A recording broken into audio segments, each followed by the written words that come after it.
incident. So, for those of you who haven't heard already, the FBI set a trap for these guys in Oregon, and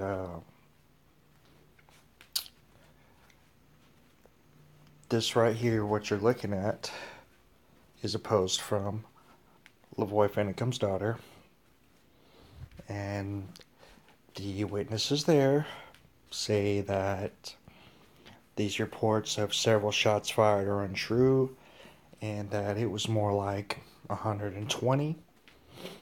The the guys in the car from the Oregon Refuge were on the way to a meeting to speak with a group in Grange County, where they had a more constitutional sheriff, and that's where the FBI set up a roadblock along the road. Uh, all the witnesses there say the same thing. Lavoy, no one ever pulled out a gun. Lavoy Finicum put his hands out the window, and he said there was women and children there, and he asked for the federal officers to allow the women and children to leave. And he stepped out of the vehicle with his hands in the air,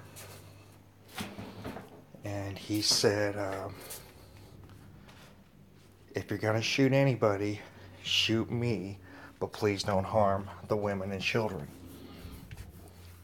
They asked him to get on his knees, and he did.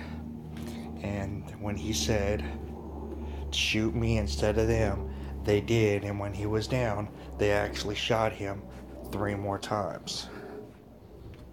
Now, not only that, but apparently they probably sprayed over 100 rounds at the vehicles, and were using tear gas and the rest of it. But according to all the eyewitnesses that were actually there, they all say the same thing, that Lavoy Finicum had his hands in the air, and they executed him. An unarmed man. And this is a post from his daughter, reaching out to America to let you know that her father was executed by the government. Now, y'all need to keep in mind that over the past 48 hours, Pete Santilli, who had been on the ground reporting on this thing since the beginning, with Deb Jordan and Kenny, they actually helped organize the peaceful protest that took place before this other group took over the refuge. Him, Brandon Curtis, the head of the Pacific Patriots Network, and also recorded in a conversation Ammon Bundy had with the FBI yesterday. Apparently, whistleblowers within the government had been releasing documents to them showing the government corruption in Burns. This last conversation, from what I can tell, happened about 9 hours before these guys were shot, arrested, murdered, and put in jail. So, you can think whatever you want about the situation, but these guys, over the past 2 days, had come out and said, we have government documents. Something is probably going to happen to us. They're probably going to kill us, but we're going to make sure this information is safe and gets out to the American people.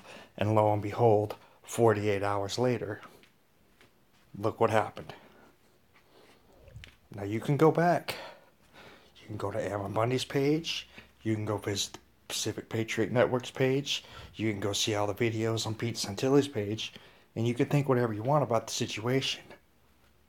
But what I'm saying is exactly what's been going on the past couple of days. They've all been documenting that they're exposing what's going on with the BLM and these corrupt people in the government. And they said something was going to happen to them. And now, Lavoy Finicum is dead. And we've still got guys out of the compound who may very well end up dead sometime in the near future. Because they don't want this getting out. They don't want people to know what's going on. And when you try to expose the government, they shut you up. And so this is where we're at today, people. This is, as you see, this is from the daughter of Lavoy Finicum. She says she's talked to everybody who was there. People in jail and even some of the reporters that were out there.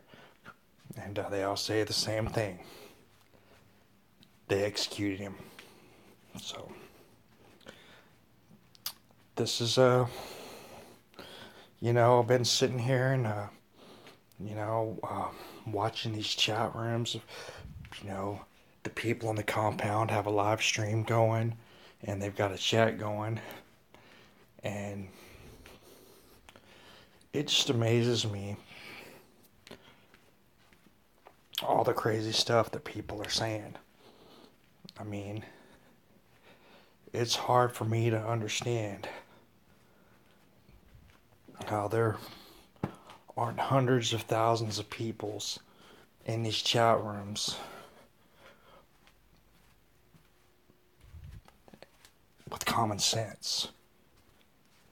I mean, maybe these guys didn't do things exactly the right way. Maybe they did have guns. But they didn't hurt one single person. There was people coming in and out of that place by the hundreds. People who lost their ranches. People who were going to lose their ranches or didn't want to lose their ranches. There was a lot of people that were telling them not to leave, because if they left, then it was just going to continue. And so they stayed, and now they're in jail. And they were trying to expose the truth. They were releasing documents, and now they're dead and in jail. So I don't know. I don't know what to say about this, guys, but you can believe this crap that you read on CNN, or you can believe the words of some of the people who were actually there. They're not giving you the whole story, and if you actually go in and do some investigating and look things up for yourself, you might get a little bit different picture than this event, which seemed to get little to no coverage at all. So, but I guess we'll find out more information about the charges and where these people are being put, and what jails are being sent to, and of course hope that these people still at the compound don't end up getting killed like we've seen the government do in past events, like Waco, Ruby Ridge, stuff like that. So these are real lives at stake, regardless of what anybody thinks about some of these people. Anybody who has to die unnecessarily is not good. There's no reason for it. So that's it. That's all I got.